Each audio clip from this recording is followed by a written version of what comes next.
3 দিনেও খোঁজ মেলেনি। কক্সবাজার হিমছড়ি পয়েন্টে সাগরে ভেসে যাওয়া চট্টগ্রাম বিশ্ববিদ্যালয়ের শিক্ষার্থী অরিত্রের। এ বিষয়ে আরো জানাতে কক্সবাজার থেকে যোগ দিচ্ছেন আজিম নিহাত। আজিম।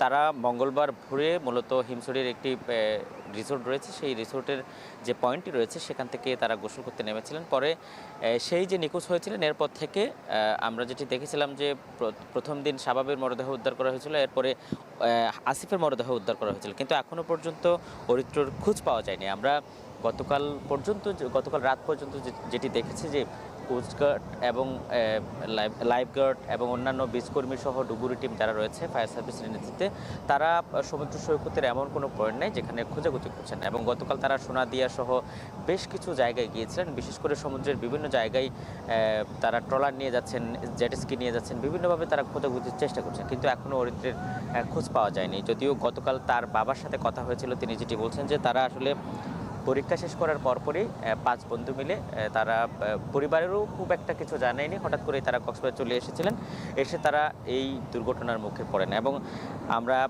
জেলা প্রশাসনের পক্ষ থেকে যেটি জেনেছি যে তারা নিখোঁজ অরিত্রের মরদেহ খুঁজে পাওয়ার জন্য তার নানাভাবে চেষ্টা করে যাচ্ছেন। বিশেষ করে মহেশখালীর যে অংশটি রয়েছে, যেখানে প্রায় সময় আমরা যেটি দেখা যায় যে সমুদ্র সৈকতের কক্সবাজার যে কোনো পয়েন্ট থেকে হারিয়ে যাওয়ার পর নাজিরের টেক এবং সোনাদিয়া পয়েন্টে প্রায় সময় তাদের মরদেহ ভেসে ওঠে, কিন্তু এখনও আমরা অরিত্রের খোঁজ পাওয়ার কোনো বিষয় আসলে দেখা যাচ্ছে না। এবং বিশেষ করে গতকাল নেট ব্যবহার করেও খোঁজা হয়েছিল, কিন্তু এখনও খুঁজে পাওয়া যায়নি। এর মধ্যে টানা কয়েকদিন বৃষ্টিপাত ছিল কক্সবাজারে, সে কারণে বৈরী আবহাওয়া ছিল, ফলে সমুদ্র অনেকটাই উত্তাল ছিল। এখন গতকাল থেকে কিছুটা স্বাভাবিক হয়েছে, ফলে আজকে ছুটির দিনে বিপুল সংখ্যক পর্যটকের দেখা মিলেছে কক্সবাজার সমুদ্র সৈকতে।